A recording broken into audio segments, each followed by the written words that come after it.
ఒకటేంటంటే madam story ఏదైతే జరిగిందో చాలా బాధాకరం. దాని మీద ఇష్యూ నేను ఎస్ఐ గారి ప్రవర్తన ఏదైతే ఇప్పుడే నాకు తెలుస్తూ ఉన్నది. బట్ నేను వచ్చి రాగానే సిఐ గారిని కలిసినాను. దానికంటే ముందు సిపి సైబరాబాద్ రమేష్ గారు కూడా నేను మెసేజ్ పంపించడం జరిగింది. తను చాలా పాజిటివ్గా రెస్పాండ్ ఇచ్చినారు. Okay sir, we have done with the case, నేను ఖచ్చితంగా చూసుకుంటాను చెప్పి సైబరాబాద్ సిపి గారు మెసేజ్ ఇచ్చినారు. I'm very happy and thankful for that sir. Cyberabad CP గారికి నేను థ్యాంక్స్ తెలియజేస్తూ ఉన్నాను. వెంటనే మళ్ళీ నేను సిఐ గారిని కలవడం జరిగింది. ఆయన ఏదైతే ఇన్సిడెంట్ జరిగిన ఇన్సిడెంట్ అంతా కూడా నేను పూసగుచ్చినట్టుగా నరేట్ చేసి చెప్పడం జరిగింది.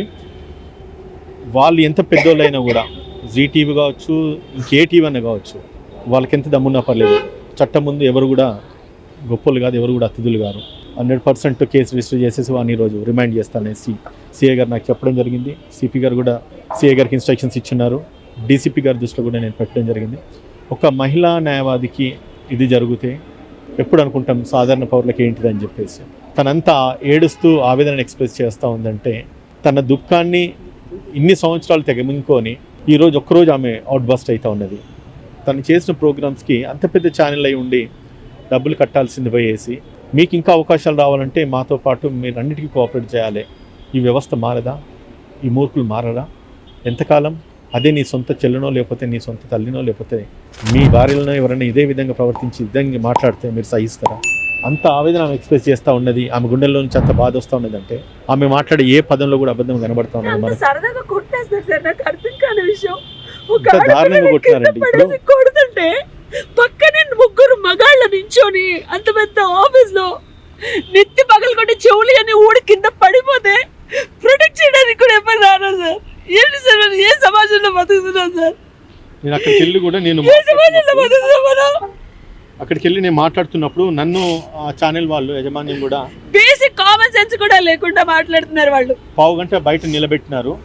మా తోటి అడ్వకేట్కు ఈ రకంగా అన్యాయం జరిగింది, ఆమెను కొట్టింది నేను తెలుసుకుందామని వస్తే ఎక్కడున్నాడు వాడు అంటే మర్యాద లేదా నీకు అని చెప్పి మాట్లాడుతున్నావు. వాడు అంటే వాని అమ్మని కూడా అంట. ఇంతటి అన్యాయం జరుగుతూ ఉంటే ఈరోజు వానికి మర్యాద ఇచ్చేదేంది? యూజ్లెస్ ఫెలో గాడికి వానికి మర్యాద ఇచ్చేదేంద్రా? Useless fellow. ఇది ఎంత పెద్ద ఛానల్ అయితే ఏంద్రా? ఇదా చేయాల్సింది? ఒక ఆడ మనిషిని కొడతారా? కొట్టి సమాధానం చెప్పించుకుంటారా? ఇదేనా జరిగేది? నేను మాట్లాడుతూ ఉంటే కూడా నాకు తిరిగి సమాధానం చెప్తా ఉన్నాడు. ఇంతటి దారుణమా? పోలీసులు వచ్చినారు,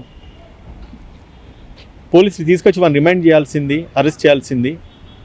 వానికి సహకరిస్తూ ఉన్నారు. మన సంస్థలో ఒకవేళ తప్పు జరిగితే సమర్థించుకోవాలి, సరి చేసుకోవాలి, సర్ది చెప్పుకోవాలి. కానీ నలుగురు కలిసేసి ఒక్క మగోడు ఒక ఆడ మనుషులు కొడుతూ ఉంటే నలుగురు వాళ్ళకు వత్తాసు పలుకుతూ ఉంటే ఏం మాట్లాడితే మేము చెప్తాం వీళ్ళకి? ఇంత దారుణమా? ఒక్కటి చెప్తున్నానమ్మా, అడ్వకేట్స్ అందరికీ కూడా నేను ఈరోజు ఇన్ఫార్మ్ చేయడం జరిగింది. మా Hyderabad high court bar association president గారు కూడా నేను తెలియజేయడం జరిగింది. రేపు ఇమీడియట్గా నేను ప్రెస్ మీట్ కాల్ఫర్ చేస్తూ ఉన్నారు. ఖచ్చితంగా ఈ యొక్క ఇష్యూని డీజీపీ లెవెల్కి, అవసరమైతే సీఎం లెవెల్ కూడా తీసుకెళ్తారు. ఇటువంటి అగత్యాలు కనుక మహిళల పట్ల జరిగితే ఇప్పుడున్న పరిస్థితుల్లో అడ్వకేట్స్ ప్రొటెక్షన్ యాక్ట్ కూడా వచ్చింది. అడ్వకేట్స్ మీద జరగడమే కాకుండా ఒక లేడీ అడ్వకేట్ మీద ఇంత దారుణమైన అగత్యం విత్ రికార్డ్స్ ఉన్నాయి. అబద్ధం మాట్లాడట్లేదు, ప్రతిదీ రికార్డ్ అయి ఉన్నది. ఒక మనిషిని పడుకోబెట్టేసి కింద పడేసి కొడతారా? ఇంత దారుణమా? ఇదంతా కూడా నేనేం తప్పు చేశానండి?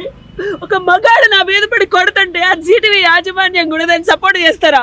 బేసిక్ కామన్ సెన్స్ ఉందా? ఏం తప్పు చేసి అసలు నీకు ఏం ధైర్యం చూసుకొని నువ్వు నన్ను కొట్టావు, నా ఒంటి మీద చేసావు, నా ఫోన్ పగలు కొట్టావు? నేను అడుగుతున్నాను సార్, ఎలాగో ఒక ఆడపిల్ల ఫోన్ తీసుకొని నువ్వు పగలు కొట్టేస్తావు. ఇస్సర్ కొట్టాడు కింద, ఫోన్ పగల కొట్టడం ఏంటి ధైర్యం? ఏంటి? పోలీస్ స్టేషన్ నుంచి పంపించిన తర్వాత మెడికల్ రిపోర్ట్స్ అన్ని కూడా వచ్చినాయి. ఈ మెడికల్ రిపోర్ట్స్ అన్ని కూడా రేపు ఫైనల్ గా డాక్టర్ గారు సర్టిఫై చేస్తారు. స్కానింగ్ రిపోర్ట్స్ ఉన్నాయి, మేము రికార్డ్ తీస్తుంటే ఫోన్ పగిలిపోయిన రికార్డ్స్ ఉన్నాయి. నువ్వు సంభాషించి పగలు కొట్టి మీదకొచ్చి కొడతారా?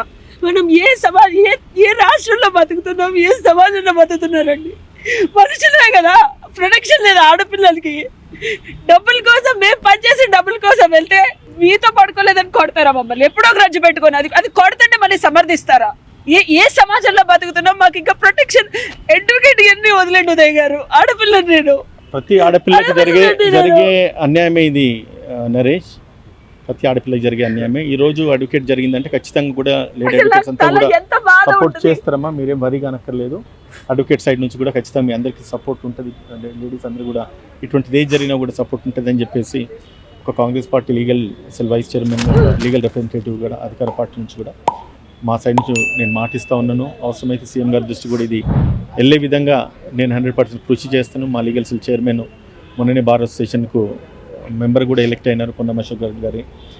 అందరూ కూడా బార్ అసోసియేషన్ కమిటీ అంతా కూడా దీని మీద విచారించేసి ఏం జరిగిందో తెలుసుకొని హైకోర్టు అసోసియేషన్ నుంచి కానీ ఆల్ స్టేట్ బార్ అసోసియేషన్స్కి ఇది ఇన్ఫామ్ చేసేసి ముక్త కంఠంతో ఖండించి ఖచ్చితంగా ఒకరోజు కోర్ట్స్ బైకాట్ చేయాల్సిందిగా నేను ఒక రిప్రజెంటేషన్ అయితే మా అడ్వకేట్స్ అసోసియేషన్కి బార్ అసోసియేషన్కి అయితే ఖచ్చితంగా పంపిస్తాను, తెలియజేస్తాను.